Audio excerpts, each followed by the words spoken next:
Faridpur railway station. কত শত যাত্রীর আসা যাওয়া এই স্টেশন দিয়ে। আসুন আজকে আমরা আমাদের ফরিদপুরের রেলওয়ে স্টেশন থেকে ঘুরে আসি। রেলওয়ে স্টেশনের সামনের এই জায়গাটিতে প্রতি সপ্তাহে সোমবার এবং বৃহস্পতিবার জমজমাট পাখির হাট বসে।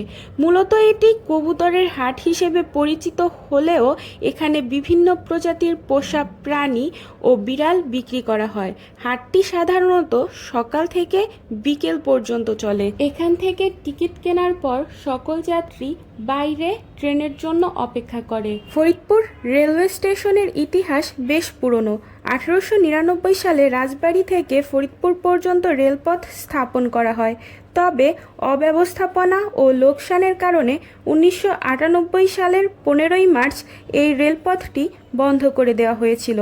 ফরিদপুর অঞ্চলের মানুষের দাবির প্রেক্ষিতে এবং পদ্মা সেতু নির্মাণের কাজ শুরু হওয়ার পর থেকে 2010 সালে রাজবাড়ী থেকে ফরিদপুর রেলওয়ে স্টেশন পর্যন্ত পুনরায় রেলপথ নির্মাণের কাজ শুরু করা হয়। ফরিদপুর রেলওয়ে স্টেশন থেকে প্রধানত ভাঙা, ঢাকা, রাজবাড়ী এবং খুলনার মধ্যে ট্রেন চলাচল করে। উল্লেখযোগ্য ট্রেনগুলোর মধ্যে সুন্দরবন এক্সপ্রেস ভোর 3টায় এবং বেনাপোল এক্সপ্রেস সন্ধ্যা 6টা 45 ঢাকার উদ্দেশ্যে যাত্রা করে।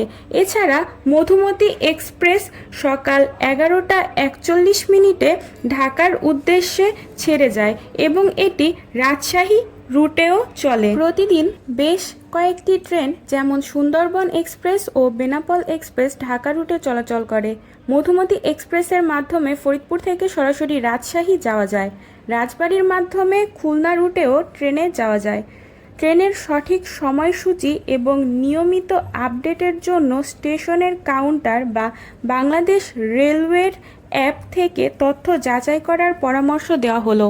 ফরিদপুর রেলওয়ে স্টেশনের যাত্রীদের জন্য কম্পিউটারাইজড টিকিট কাউন্টার, অপেক্ষমান কক্ষ, পরিচ্ছন্ন ওয়াশরুম, পর্যাপ্ত আলো বাতাস, নিরাপত্তা কর্মী এবং কাছাকাছি যাতায়াতের জন্য রিক্সা ও অটোরিকশার সুবিধা রয়েছে। রেলওয়ে স্টেশনটির কারণে শিক্ষার্থী এবং মধ্যবিত্তরা অধিক সুবিধা লাভ করতে পারে, কেননা শিক্ষার্থীদের দৈনন্দিন যাতায়াতের জন্য ভাড়া অন্য যানবাহনের তুলনায় ট্রেন কখনো কোনো ধরনের যানজটে পড়ে না, যার ফলে যাত্রীরা খুব দ্রুতই তাদের কর্মস্থলে যেতে পারে। আজ এই পর্যন্তই।